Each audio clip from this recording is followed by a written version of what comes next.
अस्सलामु अलैकुम वरहमतुल्लाहि वबरकातुहू। ये शाबानुल मुअज़्ज़म का माह मुबारक चल रहा है। शाबान की 15वीं तारीख़ में अक्सर मुसलमानों के घरों में रोज़ा रखा जाता है। हमारी बहुत सी माएँ बहनें, बहुत सी ख़वातीन रोज़ा रखती हैं, क्योंकि इस रोज़े को अहादीस मुबारका की रोशनी में बड़ी अहमियत और फ़जीलत हासिल है। लिहाजा शाबान की 15वीं तारीख़ का रोज़ा कैसे रखना है, इसको रखने का तरीक़ा क्या है, इस रोज़े की नीयत कैसे करनी है, सहरी का टाइम क्या होगा, यानी कब तक सहरी खा सकते हैं, रोज़े की इफ़्तार का वक्त क्या होगा, कब तक रोज़ा इफ़्तार कर सकते हैं, इस रोज़े की हकीकत क्या है, ये सारी बातें आज की इस वीडियो में डिस्कस करेंगे। वीडियो को ध्यान से देखिएगा, आगे ज़रूर शेयर कीजिएगा। चैनल पर पहली बार आए हैं तो सब्सक्राइब करके घंटी ज़रूर दबा लीजिएगा, और अगर आप कोई सवाल पूछना चाहते हैं तो कमेंट बॉक्स में हमें ज़रूर बताइएगा। इंशाअल्लाह आपके हर सवाल का जवाब तसल्ली बख्श आपको इनायत किया जाएगा। देखिए, 15वीं तारीख़ के रोज़े के हवाले से ये बात अच्छी तरह ज़हन नशीन कर लें कि ये 15वीं तारीख़ का रोज़ा ना तो फ़र्ज़ है ना वाजिब है, बल्कि आप इसको मुस्तहब कह सकते हैं या सुन्नत कह सकते हैं। लेकिन ये बात भी अच्छी तरह ज़हन नशीन कर लें कि दूसरे नफली रोज़ों के मुकाबले में अल्लाह अज़्ज़ा वजल 15वीं तारीख़ के रोज़े का यानी शब बारात के रोज़े का सवाब बहुत ज़्यादा इंसान को अता फ़रमाता है। लिहाजा अगर आपको कोई मजबूरी ना हो या किसी परेशानी में ना हो, किसी तकलीफ़ में ना हो, सफ़र में ना हो, तो आप ये रोज़ा ज़रूर रखें, अपने अल्लाह को राज़ी करने की कोशिश करें, क्योंकि अहादीस मुबारका में इस रोज़े की बड़ी फ़जीलत आई। वैसे तो पूरे शाबानुल मुअज़्ज़म की बड़ी फ़जीलत है। मैंने वो हदीस पाक आपको सुनाई थी कि अम्मी आयशा बयान फरमाती हैं कि मैंने हुजूर को शाबान के महीने से ज़्यादा किसी दूसरे महीने में रोज़े रखते हुए नहीं देखा। सबसे ज़्यादा रोज़े रमज़ान के बाद हुजूर शाबान के महीने में रखते थे। एक सहाबी रसूल ने हुजूर से इसकी वजह पूछी कि या रसूल अल्लाह, शाबान के महीने में आप इतने ज़्यादा रोज़े क्यों रखते हैं, इसकी वजह क्या है?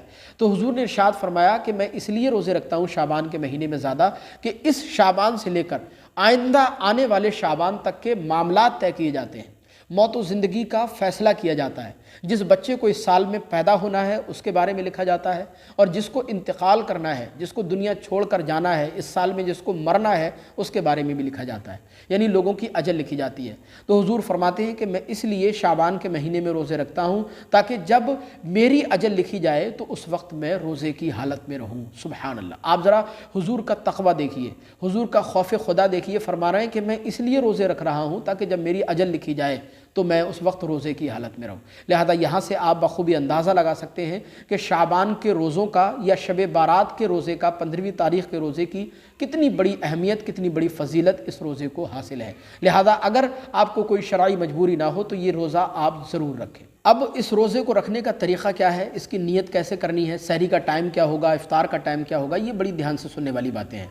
तो देखिए, नीयत दिल के इरादे को कहते हैं, यानी आपके दिल में अगर ये इरादा है, मिसाल के तौर पर शब बारात में आपने इबादत और रियाज़त की और दिल में आपने ये इरादा कर लिया कि कल इंशाअल्लाह रोज़ा रखूँगा, तो ये नीयत आपकी दुरुस्त हो जाएगी, आपका रोज़ा भी बिलाशुबा दुरुस्त हो जाएगा, क्योंकि नीयत दिल के इरादे को कहते हैं। अब सहरी का वक्त क्या होगा, यानी कब तक आप सहरी खा सकते हैं? तो देखिए, सहरी का वैसे आप 3 बजे के बाद, 4 बजे के बाद जब चाहें सहरी तनावुल फरमा लें। सहरी का आखिरी वक्त जो होगा वो ध्यान में रखें।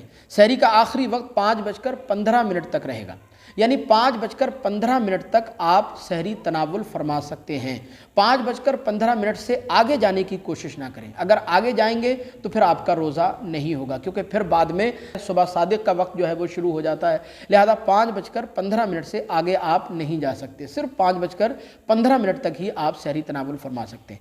बाकी इफ़्तार का वक्त 6:10 पर रहेगा, यानी 6:10 पर आप रोज़ा इफ़्तार कर सकते हैं। जहाँ भी आप हों, मकान में हो, खेत में हो, खलियान में हो, बाहर हो, जहाँ भी आप हों, अगर ट्रैवल कर रहे हो तो 6:10 का वक्त जैसे ही हो जाए तो फ़ौरन आप रोज़ा अपना इफ्तार कर सकते हैं। अच्छा, रोज़ा इफ्तार करने के लिए ये बड़ी गलतफ़हमी होती है लोगों के अंदर कि अज़ान का होना ज़रूरी है। जब तक अज़ान की आवाज़ नहीं आती, जब तक लोग रोज़ा इफ्तार नहीं करते। इस गलतफ़हमी को आप दूर कर लें, क्योंकि रोज़ा इफ्तार करने का ताल्लुक़ अज़ान से नहीं है बल्कि वक्त से है। जैसे ही इफ्तार का वक्त हो जाएगा आप इफ़्तार बिलाशुबा कर सकेंगे। अज़ान हो ना हो, अज़ान की आवाज़ आए ना आए, कोई मसला नहीं है। लिहाजा 6:10 पर इफ़्तार का वक्त रहेगा, 6:10 पर आप अपना रोज़ा इफ़्तार कर सकते हैं। इस वीडियो को आगे ज़रूर शेयर कीजिएगा ताकि दूसरे लोगों को भी इससे फ़ायदा हासिल हो सके और इंशाअल्लाह आपको भी सवाब मिल जाए। अल्लाह अज़्ज़ा वजल हम सब को शब बारात के फ़यूज़ व बरक़ात नसीब फ़रमाए। अस्सलामु अलैकुम व रहमतुल्लाह।